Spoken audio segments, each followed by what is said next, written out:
Dear students, आज हम सार्वगुणनखंड और सार्वगुणज के बारे में पढ़ेंगे। हम पहले पढ़ चुके हैं कि गुणनखंड और गुणज फैक्टर्स और मल्टीपल्स क्या होते हैं। यहां पर हम बात करेंगे सार्वगुणनखंड की, कॉमन फैक्टर की और कॉमन मल्टीपल्स की। देखिए, मान लो हमारे पास कोई दो संख्याएं हैं 20 और 28। अगर हम 20 और 28 के गुणनखंड बनाना चाहते हैं तो हमें पता है कि 20 के गुणनखंड फैक्टर्स क्या होंगे। ऐसी वे संख्याएं जिनसे 20 को पूरा पूरा भाग होता हो वे गुणनखंड कहलाएंगी। तो 20 के गुणनखंड क्या क्या हुए, फैक्टर्स क्या क्या हुए? 1, 2, 4, 5, 10 और 20। ये सभी 20 के फैक्टर्स हैं, गुणनखंड हैं। इसी प्रकार 28 के गुणनखंड, फैक्टर्स ऑफ 28। 28 के फैक्टर्स क्या हैं? 1, 2, 4, 7, 14 और 28।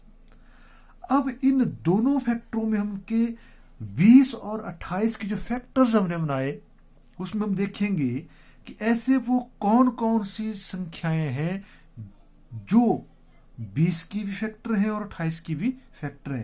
तो देखिए, एक जो है वो 20 का फैक्टर भी है और 28 का भी है। 2 जो है वो 20 का फैक्टर भी है, गुणनखंड है, और 28 का भी गुणनखंड है। 4 दोनों संख्याओं के गुणनखंड है। इसके बाद हमारे पास ऐसी कोई संख्या नहीं है जो 20 और 28 के फैक्टर हों। इसलिए 20 और 28 के जो सार्वगुणनखंड होंगे, जो कॉमन फैक्टर्स होंगे, वो होंगे 1, 2 और 4।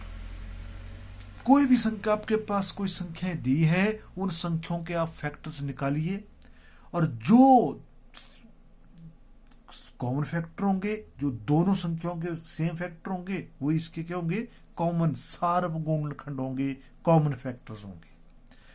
इसी प्रकार हम बात करेंगे सार्वगुणज की। इस कॉमन मल्टीपल्स क्या होते हैं, सार्वगुणज क्या होते हैं। हम गुणज के बारे में पहले भी पढ़ चुके हैं, मल्टीपल्स के बारे में। सिंपली मल्टीपल्स क्या होता है? सिंपली एक टेबल होता है, पहाड़ा होता है। जैसे मान लो हमारे पास कोई दो संख्याएं हैं, एक संख्या हमारे पास 12 है और एक 18 है। तो 12 के गुणज मतलब 12 कम पहाड़ा, 12 एकम 12, 12 दूनी 24, 12 तीन 36, 12 चौक 48, 12 पंजे 60, 12 छक्के 72, 12 सात 84। सिंपली जहां तक हम इसको लिखना चाहे लिख सकते हैं। इसी प्रकार 18 के गुणज, 18 के मल्टीपल्स क्या क्या होंगे? 18 एकम 18, 18 दो 36, 18 तीन 54, 18 चौके 72 और 18 पंजे 90। तो 12 और 18 के जो सार्वगुणनखंड होंगे, सार्वगुणज होंगे, जो कॉमन मल्टीपल्स होंगे, वो क्या क्या होंगे? देखिए, कौन कौन सी संख्या है जो दोनों की गुणज है।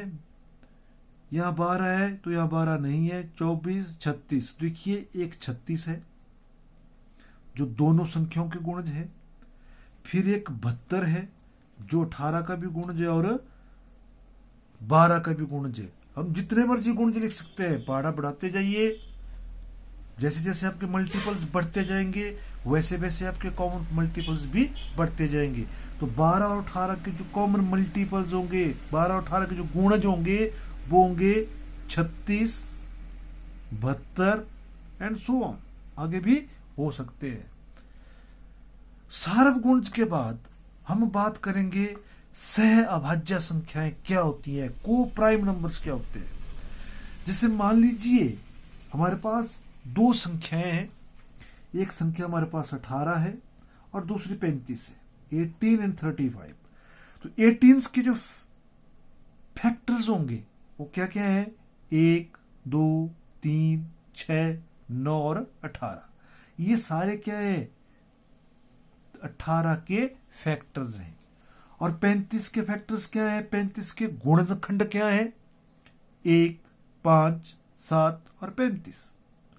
तो देखिए इन दोनों संख्याओं में देखिए एक को छोड़कर कोई भी संख्या कॉमन नहीं है, कोई भी फैक्टर जो है वो कॉमन नहीं है।